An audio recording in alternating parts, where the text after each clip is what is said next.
وعلی الذین یطیقونہ فدیۃ طعام مسکین، کہ وہ لوگ جو روزہ رکھنے کی طاقت نہ رکھتے ہوں ان کے لیے حکم یہ ہے کہ وہ ہر روزے کے بدلے میں ایک مسکین کو کھانا کھلا دیں، یہ ان کے روزے کا فدیہ ہو جائے گا۔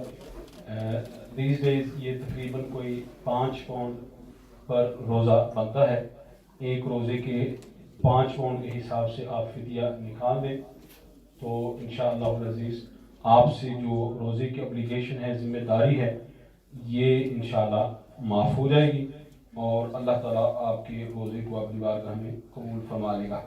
پھر اگلی آیت ہے وَإِذَا سَأَلَكَ عِبَادِي عَنِّي فَإِنِّي قَرِيبٌ أُجِيبُ دَعْوَةَ الدَّاعِ إِذَا دَعَانِ فَلْيَسْتَجِيبُوا لِي وَلْيُؤْمِنُوا بِي لَعَلَّهُمْ يَرْشُدُونَ، کہ اے حبیب صلی اللہ علیہ وسلم، جب میرے بندے آپ سے میرے بارے میں سوال کریں تو آپ ارشاد فرمائیں انی قریب، بے شک اللہ سبحانہ وتعالیٰ کی ذات بہت قریب ہے۔ اب یہاں یہ بات بھی سمجھنے والی ہے کہ اللہ بندے کا رب ہے اور بندہ اللہ کی مخلوق ہے، بندہ اللہ کی مخلوق ہے، لیکن یہاں کیا ارشاد فرمایا جا رہا ہے اذا سألک عبادی انی، اے حبیب جب آپ سے لوگ میرے بارے میں پوچھیں، اس سے یہ پتہ چلتا ہے کہ اللہ کی ذات کا عرفان بھی سرکار ہی نے عطا فرمایا صلی اللہ علیہ وسلم۔ یہ جو لوگ کہتے ہیں نہیں جی اللہ کو پہچاننے کے لیے نبی کی کیا ضرورت ہے، اے حبیب they come to you asking about me then tell them فَإِنِّي قریب، بے شک میں تمہارے بہت زیادہ قریب ہوں۔ تو حضور کے پاس اللہ کا پتہ لگانے کے لیے آنا پڑتا ہے، جب کوئی اللہ تک پہنچے گا تو پہلے حضور صلی اللہ علیہ وسلم کی بارگاہ میں حاضر ہوگا، اس سے حضور صلی اللہ علیہ وسلم کی فضیلت بھی ظاہر ہوتی ہے۔ اور فرمایا فَإِنِّي قریب، میں اپنے بندوں کے بہت زیادہ قریب ہوں، میں اپنے بندوں کے بہت زیادہ قریب ہوں۔ نبی کریم صلی اللہ علیہ وسلم نے حدیث قدسی میں ارشاد فرمایا کہ اللہ سبحانہ وتعالی ارشاد فرماتا ہے انا عند ظن عبدی بی، میں اپنے بندے کے خیال سے بھی زیادہ اس کے زیادہ قریب ہوں،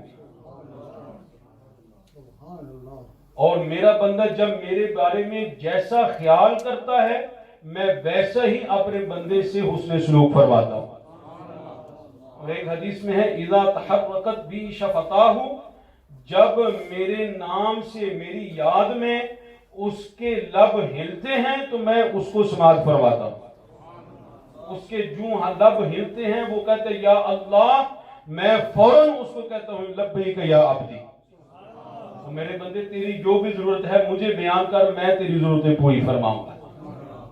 تو انی قریب اجیب دعوت الداع اذا دعان، جب بھی کوئی مجھے پکارنے والا پکارتا ہے تو میں اس کی پکار کو صرف سنتا نہیں بلکہ جو کچھ وہ مانگتا ہے وہ بھی عطا فرماتا ہوں، اس کو جواب ارشاد فرماتا ہوں فَلْيَسْتَجِيبُوا لِي وَلْيُؤْمِنُوا بِي لَعَلَّهُمْ يَرْشُدُونَ، بس انہیں بھی چاہیے کہ وہ بھی جب میں پکاروں تو حاضر ہو جائیں،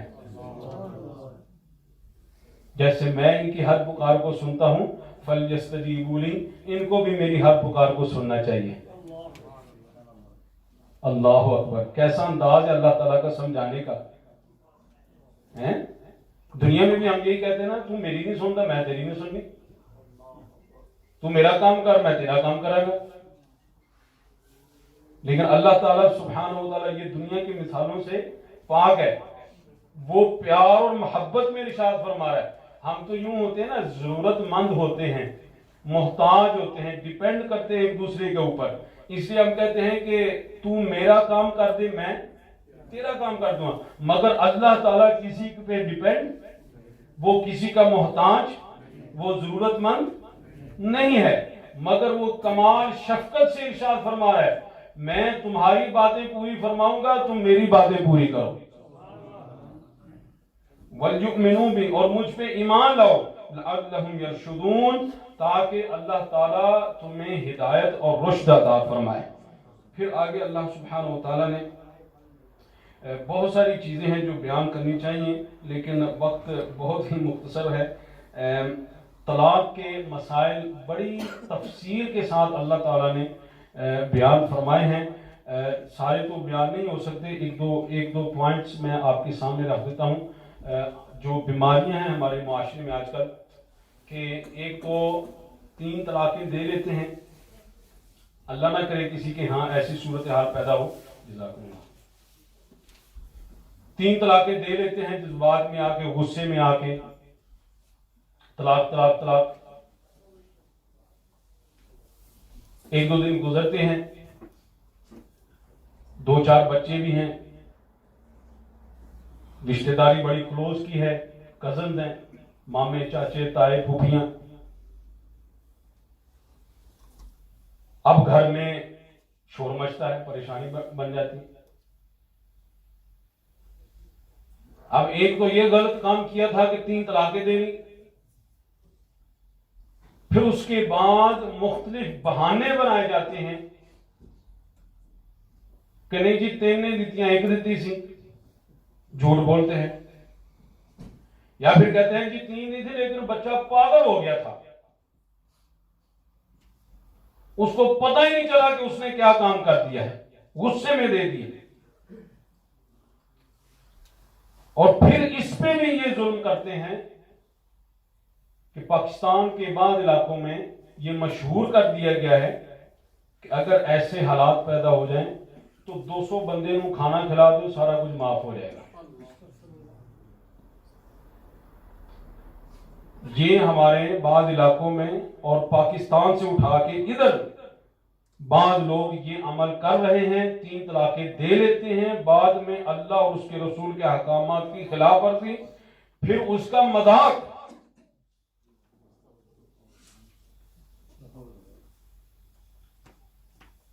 اجی 200 بندے کو کھانا کھلا دو، سارا کچھ معاف ہو جائے گا۔ یہ 200 بندوں والی بات نہ کسی حدیث میں نہ قرآن کی کسی آیت میں۔ اور اسی اللہ کی قدرت ہے کہ یہی جو طلاق کے معاملات ہیں، آج ہی یہ آیت کی تلاوت ہوئی ہے طلاق ہی کی آیتوں میں، وَلَا تَتَّخِذُوا آیَاتِ اللَّهِ هُزُوًا، کہ خبردار اللہ کی آیتوں کو مذاق مت بناؤ۔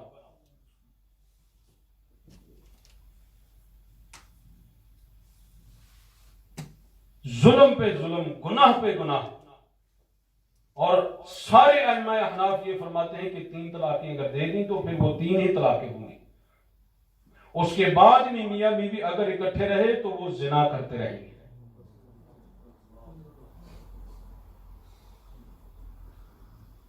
اور یہ یہاں وہ حدیث بھی نبی کا پاک صلی اللہ علیہ وسلم کی ذہن میں رکھیں، آقا کریم صلی اللہ علیہ وسلم نے ارشاد فرمایا قرب قیامت ہوگی، اکثر بچے حرام کے پیدا کردہ ہوں گے،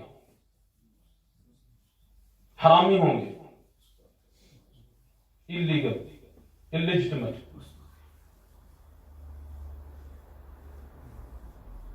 کیونکہ طلاقیں تو دے چکے، اب ایک دوسرے کے لیے حرام ہو چکے، مگر پھر بھی اکٹھے رہ رہے ہیں، سب کچھ کر رہے ہیں، اولادیں بھی ہو رہی۔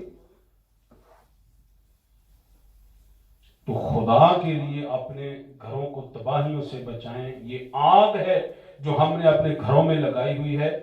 سنت جو اس لیے ہم کہتے ہیں کہ خدا کے لیے علماء کے ساتھ بیٹھیں، اٹھیں، اپنے بچوں کو علماء کے پاس لائیں، مساجد میں لائیں، ان کو پتہ چلے کہ طلاق کیا ہوتی ہے، اس کا صحیح سنت طریقہ کیا ہے، اگر نوبت آ بھی جائے تو اسلام اس مسئلے کا حل کیسے پیش فرماتا ہے۔ لیکن ہم ظلم پہ ظلم، گناہ پہ گناہ اور اللہ کی آیات کا مذاق اڑا رہے ہیں، اور ہم سمجھتے ہیں کہ اللہ ہمیں پوچھنے والا نہیں ہے، معاذ اللہ، استغفر اللہ۔ یہ گھروں میں ناچاکیاں کیوں پیدا ہو گئی ہیں، گھروں کے ماحول کیوں تباہ ہو رہے ہیں؟ اس لیے کہ ہم نے اللہ اور اس کے رسول کے حکموں کا مذاق اڑانا شروع کر دیا۔ وَاذْكُرُوا نِعْمَةَ اللَّهِ عَلَيْكُمْ وَمَا أَنزَلَ عَلَيْكُمْ مِنَ الْكِتَابِ وَالْحِكْمَةِ يَعِظُكُمْ بِهِ۔ اللہ تمہیں نصیحت کرتا ہے کہ کتاب و حکمت یعنی کتاب اور حدیث مصطفیٰ صلی اللہ علیہ وسلم، اس کو یاد کرتے رہو، وَاذْكُرُوا، یاد کرتے رہو، اس کو سنتے اور سناتے رہو، تاکہ تم اللہ اور اس کے رسول کے بتائے ہوئے رستے سے بہک نہ جاؤ. تو یہ ظلم ہم اپنے گھروں میں کر رہے ہیں. اللہ تعالیٰ ہمیں ہدایت عطا فرمائے اور اس مسئلے سے جو صحیح اسلامی طریقہ ہے اس کے مطابق نکلنے کی توفیق عطا فرمائے. اسی طرح بہت سارے مسائل طلاق کے حوالے سے، عدت کے حوالے سے، عدت کے دوران جو نکاح کیے جاتے ہیں ان کی حرمت کے حوالے سے بہت سارے بیان کیے گئے ہیں. اللہ تعالیٰ ہمیں عمل کی توفیق عطا فرمائے. اللہم صلی وسلم دائما ابدا علی حبیبک خیر الخلق کلہم. یہ ہو گیا.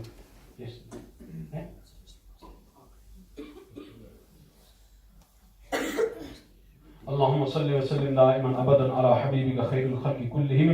مولا سبحانہ جو کچھ کہا سنا ہمیں اس میں عمل کی توفیق عطا فرما. اے اللہ سبحانہ وتعالی ہمارے تمام فوش دگار کی مغفرت فرما. جتنے بیمار ہیں انہیں صحت و تندرستی عطا فرما. حاجی حنیف صاحب، حاجی عبدالعزیز صاحب، حاجی اجمل صاحب، حاجی محمد اسلم صاحب، صوفی محمد اسلم صاحب، ملک عبدالخالق صاحب اور راجہ مطلوب صاحب اور الہی دیگر جتنے بیمار ہیں سب کو صحت عطا فرما، تندرستی عطا فرما. ہم سب کی ظاہری باطنی روحانی جسمانی تمام بیماریاں دور فرما.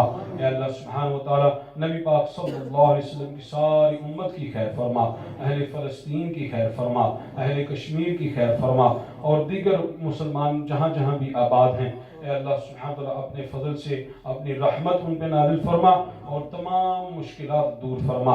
اے اللہ سبحانہ وتعالی ہر گھر میں سکون عطا فرما، راحت عطا فرما، چین عطا فرما. بے اولادوں کو نیک صالح اولاد عطا فرما، اولاد والوں کو اولاد کی خوشیاں عطا فرما، اولاد کے غم سے ہر مسلمان کو محفوظ و مامون فرما. اے اللہ بہن بھائیوں میں ناراضگیاں ہیں محبتوں میں تبدیل فرما. رشتہ داروں سے حسن سلوک کی توفیق عطا فرما، ماں باپ کی خدمت کی توفیق عطا فرما اور الہی ان کی خدمت کر کے زیادہ سے زیادہ جنت حاصل کرنے کی توفیق عطا فرما. ہم سب کو نماز پنجگانہ کی توفیق عطا فرما، قرآن پاک کی تلاوت کی توفیق عطا فرما، اس مقدس مہینے کا احترام کرنے کی توفیق عطا فرما، اس کے روزے رکھنے کی توفیق عطا فرما، اس کی راتوں میں عبادت اور الہی ریاضت کرنے کی توفیق عطا فرما. اے اللہ سبحانہ وتعالی اس پاک مہمان کو ہم سے راضی فرما، اس کی سفارش و شفاعت ہم گناہ گاروں کے حق میں قبول و منظور فرما. قرآن پاک کی سفارش و شفاعت ہم گناہ گاروں کے حق میں قبول و منظور فرما. الہی ہم سب کا خاتمہ ایمان پہ فرما. اے اللہ نیک حالت میں موت عطا فرما اور اے اللہ پاک حالت میں موت عطا فرما. مکہ مدینہ کی موت عطا فرما. نبی پاک صلی اللہ علیہ وسلم کے گنبد خضرا کے سائے میں جگہ عطا فرما. اے اللہ سبحانہ وتعالی مرتے دم ہم سب کو کلمہ اسلام لا الہ الا اللہ محمد رسول اللہ پڑھنا نصیب فرما. وصلی اللہ تعالی علی حبیبہ خیر خلقہ محمد النبی الأمی وعلى آلہ وصحبہ اجمعین برحمتک یا ارحم الراحمین.